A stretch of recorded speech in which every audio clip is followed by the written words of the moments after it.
Hello students, let's continue our first chapter, equality. In our first video, we have discussed regarding the inequality based on the economic status of the people, like rich and poor. Except this one, there are other kinds of equality also. One of the more common forms of inequality in India is the caste system. Economic status के अलावा अमीरी और गरीबी के अलावा caste system भी एक reason है जिसकी वजह से इनइक्वालिटी की जाती है. Let's understand this one with the example of Om Prakash Valmiki is a famous Dalit writer. In his autobiography, Juthan, he writes, I had to sit away from the others in the class and that too on the floor. Om Prakash Valmiki जो कि एक famous दलित writer हुए हैं, वो अपनी autobiography में मतलब अपनी जीवनी उन्होंने लिखी है जूठन, जिसमें वो लिखते हैं कि मुझे क्लास में सबसे पीछे बैठना पड़ता था और कभी कभी फर्श पे मैं बैठता था. The mats ran out before reaching the spot I sat on. कहते जब मैं बैठने लगता था तो मैट खींच दिया जाता था. Sometimes I would have to sit way behind everybody. सबसे लास्ट पे मुझे बिठाया जाता था, राइट नियर द डोर, बिल्कुल डोर के पास. Sometimes they would beat me without any reason. कई बार वो मीन्स उसके जो फ्रेंड्स, उसके जो क्लासमेट्स होते थे या स्कूल के बच्चे होते थे, कहते वो मुझे विदाउट एनी रीज़न मुझे मारते थे. When he was in class 4th the headmaster asked Om Prakash to sweep the school and the playground. कहते when I was in class 4 the headmaster asked me to sweep the floor and the playground. He writes the playground was way larger than my small physique could handle and in cleaning it. कहते इतनी बड़ी ground और मैं छोटा सा. My back begin to एक. Cleaning की वजह से मेरी जो बैक है, मेरी पीठ है, वो दर्द होनी शुरू हो जाती थी. My face was covered with dust. Dust से मेरा फेस भर जाता था. Dust had gone in side my mouth. The other children in my class were studying and I was sweeping. कहते बाकी बच्चे मेरी क्लास के जो थे वो पढ़ते थे और मैं स्वीपिंग करता था, झाड़ू वगैरह लगाता था. Headmaster was sitting in his room and watching me. I was not even allowed to get a drink of water. कहता जो हमारे हेडमास्टर थे वो मुझे विंडो से देखते थे सफाई करते हुए और मैं पानी भी नहीं पी पाता था. I swept the whole day from the doors and the windows of the school rooms. The eyes of teachers and the boys saw this spectacle. कहता मैं सारा दिन सफाई करता था और डोर्स और विंडो से स्कूल के जो रूम्स थे वहाँ से सारे टीचर्स और जो दूसरे बॉयज़ थे वो ये सीन देखते थे.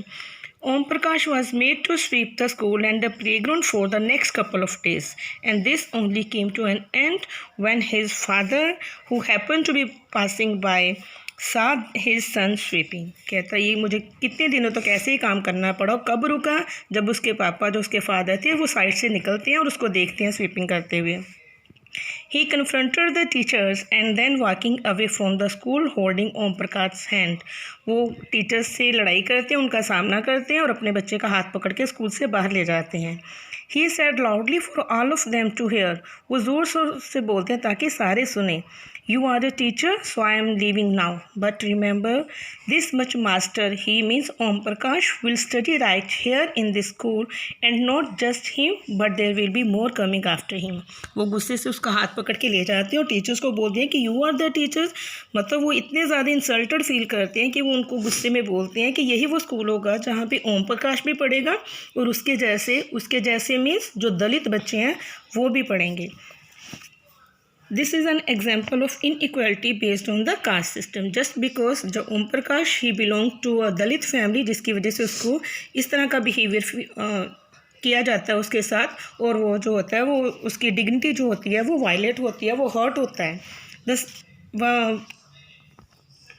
There is another story which helps us to understand the inequality because of their caste or the religion.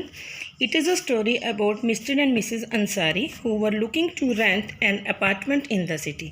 ये स्टोरी मिस्टर और मिसेस अंसारी की है जो कि एक सिटी में अपने लिए एक अपार्टमेंट ढूंढ रही है, घर ढूंढ रहे हैं. They had the money and so paying the rent was no problem. क्योंकि उनके पास पैसे हैं, so paying the rent is not the problem for them. They went to a property dealer for help to find a place. इसके लिए वो एक property dealer के पास जाते हैं ताकि वो उन्हें अच्छा सा कोई घर अपार्टमेंट दिला सके. The dealer informed them that he knew about quite a few apartments that were available for rent. Property dealer उनको बताता है कि उसको कुछ पता है कुछ डिपार्टमेंट्स का, कुछ अपार्टमेंट्स का जो रेंट के लिए अवेलेबल हैं। They visited the first apartment and the Ansari liked it very much and decided to take it. जो पहला अपार्टमेंट वो उसको दिखाता है प्रॉपर्टी डीलर, अंसारी को बहुत पसंद आता है और वो डिसाइड करते हैं कि वो इसको ले लेंगे। However, when the landlady find out their names, but जैसे ही लैंडलेडी जो होती है, जो घर की मालकिन होती है, उसको उनके नाम के बारे में पता चलता है कि they were the Ansaris, they made an excuse about how she could not rent the house to someone who ate meat. वो एक्सक्यूज़ क्या देती है कि मैं आपको रेंट पे हाउस नहीं दे सकती हूँ क्योंकि यू पीपल एट मीट, आप मीट खाते हो, because the building did not have any non vegetarian residents. बोलती है कि इस बिल्डिंग में सभी नॉन वेजिटेरियन रेजिडेंट्स हैं, तो नहीं है तो वो कैसे उनको रेंट देती है जो मीट खाते हैं। Both the Ansaris and the property dealer were surprise to hear this. वो सारी सरप्राइज हो जाती हैं सुन के, because they could smell fish being cooked in the neighbours house. क्योंकि जब वो आते हैं तो वो देखते हैं कि फ़िश कुक हो रही होती है, तो उसकी स्मेल वो फील करते हैं। The same excuse was repeated in the second and the third apartments. वो सभी जो भी वो अपार्टमेंट्स देखते हैं सभी उनको यही एक्सक्यूज़ देते हैं कि क्योंकि वो अंसारीज़ हैं, वो क्रिश्चियंस हैं, वो मीट खाते हैं, तो वो ऐसे लोगों को अपना घर नहीं देते हैं। Finally the property dealer told them that they might want to change their names and call themselves Mr and Mrs Kumar. Last में प्रॉपर्टी डीलर उनको सजेस्ट करता है कि अगर आप घर लेना चाहते हो तो you should change their names, आप अपने नाम चेंज कर लो, दूसरों को बताओ कि you were mister and Mrs Kumar.